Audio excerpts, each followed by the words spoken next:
Hey again, method students. Yet another sort of tricky past exam question to have a look at here involving areas on graphs. So let's have a look. We've got this picture of the function y equals e to the power of 2x. You can see the y-intercept of that function is at 1. And we're being asked to find, or we're being shown, sorry, the area of this function sort of, well, really between the function and the y-axis, between y equals 1 and y equals e squared. So it's a bit of an interesting one because we usually are used to finding areas between a function and the x-axis. This is sort of showing us the area between a function and the y-axis. So let's read the question carefully. It says, to find the area of the shaded region in the diagram shown, 4 different students proposed the following calculations. All right, we've got 4 different ways of potentially finding this area. Our job is to work out which one of the following is correct. And you can see from the options that it might be more than one. Okay, so there could be more than one of these that are going to give us the correct area. So let's work through our options here and try to figure out what's going on and what each alternative is actually representing. So let's start with solution 1. This one's saying the integral from 0 to 1 of the function e to the power of 2x. Well, that's going to give us the area under the curve, the area between the function and the x-axis. Okay, so what that's going to give us is actually this area in here, right? Which clearly is not going to equal the shaded area, right? So this one's actually incorrect. The next one, well, let's have a look at this one. This one says e squared minus the integral from 0 to 1 of e to the power of 2x dx. So essentially, it's got the same integral from part 1, but it's e squared minus that value. And what that's actually doing, you might notice it, what it's looking at here is it's actually taking the rectangle, and if we took this full rectangle here, well, the area of that rectangle would be 1 times e squared. So let's jot that down here, rectangle, L, area equals 1 times e squared, which is of course just e squared. And then subtracting this pink area, right? And of course that's good because then what's left would be the shaded area, and that's the area that we're trying to find. So this one will actually work. Okay, so that's going to be one of our correct calculations. We now just have to check these last 2 to see if either of these are going to work as well. This one here, you can see we've kind of got a definite integral but with y's instead of x's.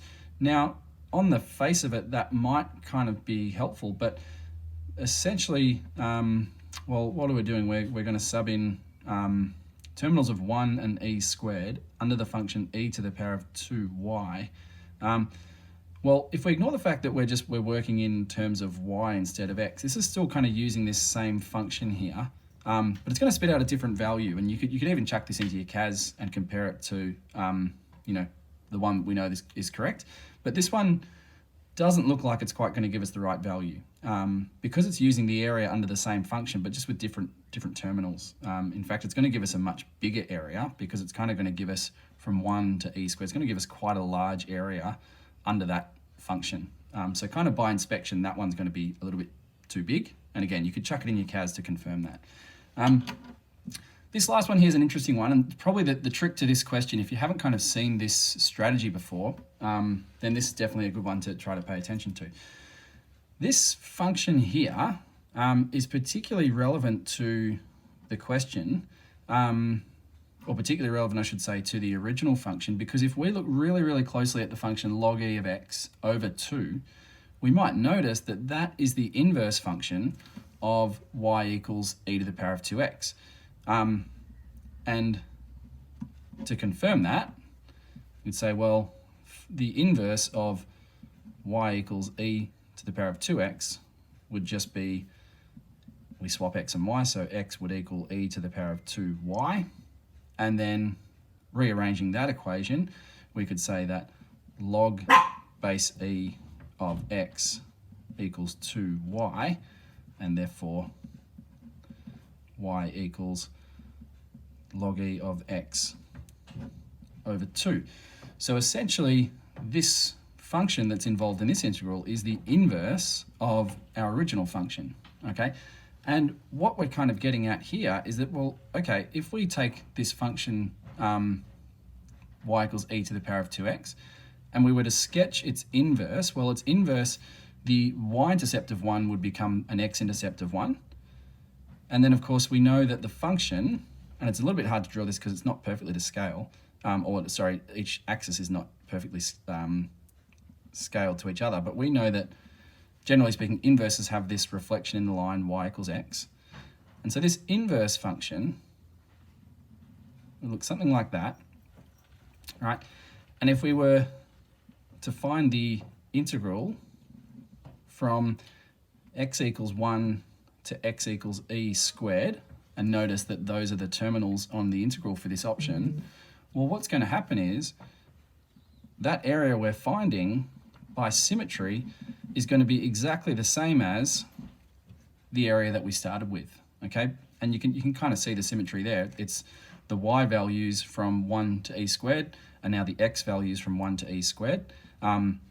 The shape is the same because we know that this is just these two areas are a reflection of each other. And so we actually would know that this area given by this expression here would give us the same area that was originally shaded in. So this one is also a correct option. Okay, so the idea behind this one is that if you take a function and you want to find an area between the function and the y-axis, you can kind of use the inverse and use the fact that there's symmetry between a function and its inverse to convert that into an area between the function and the x-axis. And knowing that they're symmetrical, assuming that your terminals kind of match up, you'll get the same area. Okay, so for this one, both calculation, what did we say? We said calculation 2 and calculation 4 are the ones that are correct. And so that would give us the correct option of D.